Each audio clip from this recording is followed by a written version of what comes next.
Hey everyone, Al Fragnoli, Zach Sooty, League Leaders. We're joined this evening by Shea Mead. Shea is the Director Operations for the women's program at the University of Nevada. Shea, thanks so much for coming on with us tonight. Yeah, y'all. Thank you, Will, for having me on. I'm thrilled to be here and looking forward to sharing some good stuff with not only you guys, but your listeners and everybody else. Absolutely. We're glad to have a fellow Chippewa on tonight. So, Shea, we got a couple of questions lined up for you. Um, the first one being you've been in the sports industry for almost a decade now. You started at Central Michigan University as a graduate assistant. From there, you went on to Ferris State. You served as an assistant coach, and then you were an interim head coach for a little while before you ultimately ended up in your current role over at the University of Nevada. You've been there for almost 6 years now. Talk a little bit about your past experiences, maybe what you loved most about Ferris State, Central Michigan, and then talk to us a little bit about your role at the University of Nevada and what you have going on there right now. Yeah, you all absolutely. I mean, and it's funny right now because by the time I get through this in my current role, what I'm doing now is you'll see it kind of all comes full circle to how I started into this industry and this business. So to backtrack a little bit, you are correct. I did start at Central Michigan as a GA with the women's basketball program, but before I even was a GA with them, I actually was a practice player for 2 years. And then I was like a manager, and then that transitioned into the GA role. So my start with the team and in the industry actually became as a practice player, where I just practiced against the team every single day. And then, so when I was a GA at Central, going from the practice player role, every year I just kind of got different and new roles to take on and responsibilities, and they grew. So whatever the operations person, who at the time started out with Ethan Gelfand, and then it went to Philip Wenland, and they were both great mentors and role models to me. And every day they would just kind of give me new things to work on. And as a GA, I helped Phil with a lot of trips. We did some food with him, and I helped him with the buses, and just kind of helped plan to kind of ease some of his role. And then that transitioned from there into the full, and I did a couple of trips on my own while I was there. But then when I got to Ferris State as the assistant coach, coming from the D2 role, you really have to hone in on everything. As an assistant at the D2, you're coaching, you're recruiting, you're scouting, you're planning all the trips, you're doing everything. So I took what I learned at Central, transitioned it into that role at Ferris State, and then took on more responsibilities of the coaching and the scouting. And then from there, that actually helped me transition to where I am now in the operations role at University of Nevada, because I took all the experience I gained at Ferris, and it's really all I do here now, is run the program from behind the scenes, do all the trips, make sure that the team's running at a high level and we have everything that we need within our program to be sustainable and to run successfully. But come full circle, because of COVID this year, the NCAA has now actually allowed 2 staff members to be considered practice players on the floor. And so this year I am now able to practice with the team instead of just sitting on the sidelines. So it kind of just all, it's come full circle to where we're at today. And I couldn't be happier. It's been an amazing experience, and I'm really enjoying everything right now. So Shea, working in sports, specifically collegiate sports, it's a lot of people think it's glamour all the time. It's not, but we're going to focus on the glamour. Okay. What do you love most about working in college athletics? Just working in the industry. First off, I feel like it keeps me young a little bit. You're hanging around a bunch of 18 to 23-year-olds, so you always feel like you know what's in, but at the same time, like you're not quite cool enough to be within that in crowd, so they keep me young, and then obviously being able to practice with them has really done that as well. But in all honesty, what I love most is just like, I love the grind it is. I love the changes and how every day you come in and it's not the same as the day before, and this year has been really relevant of that. As you guys know, Al, I respond to you guys' email super late, like probably 30 minutes before we're supposed to start this thing, like just confirming that, yes, the questions are good. And to dive into why that was late is because it's part of the reason why I love my job is, last week, Al, when you were talking to get this set up and everything, was the fact that I didn't have anything going on this week. And then all of a sudden the conference is like, oh no, you guys had games canceled in the year. We're going to plop you 2 games in Colorado Springs. And that's why I'm in Colorado Springs right now.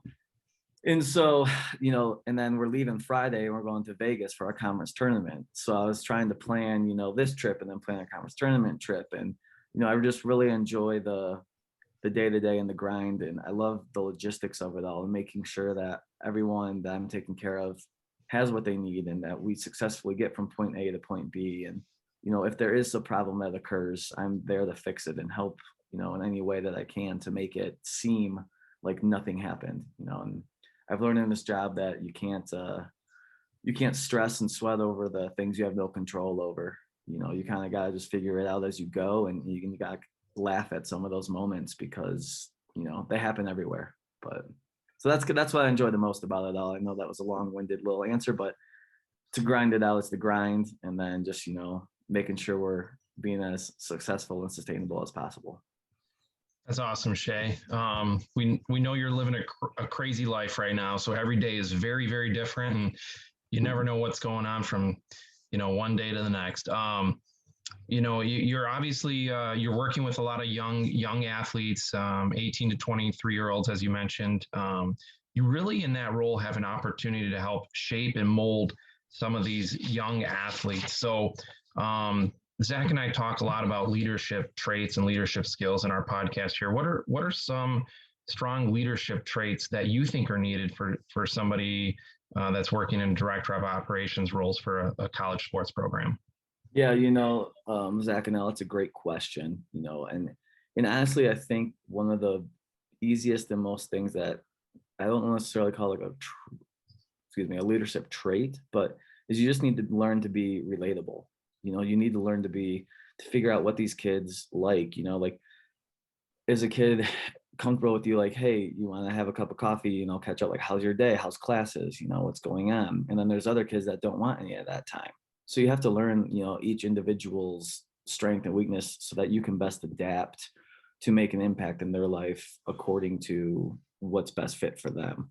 And I think that, that's a pretty strong characteristic because, every year, you're graduating kids every year, you're bringing in new kids. So you're learning every year a new trait of somebody. And then hopefully you have those kids for 4 years so you can grow that bond. And I honestly think from the very beginning, you just need to be, upfront with them. Like, yeah, we can be friendly and all, but like, we're not friends in the aspect that we're going to hang out outside of practice or outside of, work. I'm not going to be like, hey, let's go get a meal. That's more the coach's responsibility. But like at work, like if they came to me with something, you want a coffee, or if you just want to take a walk around campus and talk, like, let's do it. So I think relatability is huge. Another leadership quality I think that we need to have is you just need to be able to like listen to these kids and help them in any direction that they want to go. If they're struggling with, as a student athlete, they're battling a lot, and they could struggle with anything from school to, maybe their treatment that day was super hard. Maybe they're having something going on within their family, relationship problems, so it's always something new. And you just got to be there for them. And as a leader, you got to listen to them and try to, help them in any way that you can. And I don't know if that's drawing on your past experiences, because everyone's experiences are different, but there might be something in your past that, helped get you to where you are today. So you could draw on that, and maybe it would help them, turn the corner or get over, realize that what they have going on is only temporary. Agreed. Some great leadership traits there that I think are very important. And as we move on from leadership, there's a lot of leadership that we've talked about, or people in leadership that we've talked to from CMU, fellow Chippewas. Fire up. So, we love to ask this question to former CMU alumni. But what would you say about CMU and how that education at Central Michigan helped prepare you for the role that you're currently in? And how did it prepare you for life in general? Yeah. It's funny that you guys are asking this question, because my GA, one of our graduate assistants here, actually asked me something very similar the other day. And they were like, hey, how do you learn from your job or for your job? How did you get this? And I was like, honestly, like, it's just trial and error. The education part at Central can only take you so far. And I mean, shout out to all the professors that we had in the program of the sport admin and everything, but the great wisdom and everything that they gave us to at least start out. So at least for my industry and my profession, it's very, you look back at the classes that we had to take for the sport admin program, and it's very hard sometimes to adapt what you learn in a classroom setting to a basketball world or to a real world setting. And for me, it was more so me having to learn by trial and error in the actual physical setting. I've made mistakes as an operations person. Absolutely. I mean, I've booked a team. We were going to New Mexico, and I booked our team to connect through Los Angeles, and then I accidentally booked our coaches to connect through Las Vegas. And, and that, I mean, so that's a story for another time, but, so we make mistakes. And, at the end though, we all got to Albuquerque at the same time. So it worked out. But for me, it's trial and error. It's very hard to take something I learned in the classroom and put it to my world experience, because everything for me changes so much daily. I'm not out there, in facilities, in the facilities management classes that we had, learning the ins and outs of how the facility runs. Like, I have that knowledge. So what I learned in that class and everything, actually, it helps me out, like, be able to talk to our facilities people and be like, hey, this is what we're looking for. Is there a way that you can make this happen for us? And 9 times out of 10, they're saying yes, which is amazing. So in that aspect, I have that knowledge I have from those classes helps me relate to the people that are actually in those roles. But from my side of things in the operations world, it's more so, like I said, trial and error, and just being in the profession and kind of diving in feet first and just getting after it. Yeah, that's awesome, Shea. I think Central Michigan does a great job of providing a lot of hands-on experience for people and students that are working through the sport management program. So I think you nailed it right there. Yeah, absolutely. And then all the internships, that Dr. Adler pushes out, and all the connections, that we have within the industry, truly help grow that even more. So it's spot on. Absolutely. Absolutely. Shea, we'll wrap it up with this last question.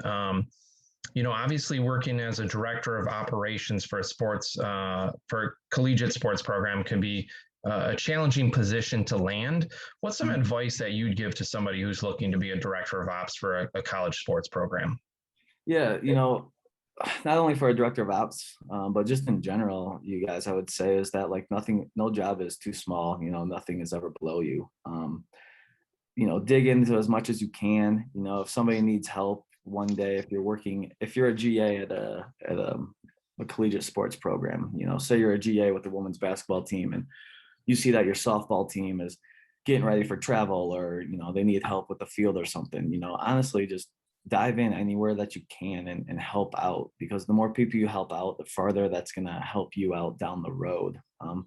Specifically, if you want to be in the women's basketball operations world, start making connections with those around you that you potentially know are in women's basketball, or are playing women's basketball, or put you in touch with a coach or anybody, and then just kind of plant the seed, and then from there, if you want to be a GA at a school, like, reach out. Every year there is coaches looking for graduate assistants, and it's getting harder and harder now to get into that spot, because most of those roles are going to former players or a connection that a coach has. But if you can do something different to set yourself apart, whether it's on your resume, or if you send in, I don't know, hella video clip, because I don't think many people would do that, but just something to kind of set yourself apart, to get your foot in the door. And then when you're in that GA spot, just do everything and anything you can to help out those around you and make the biggest impact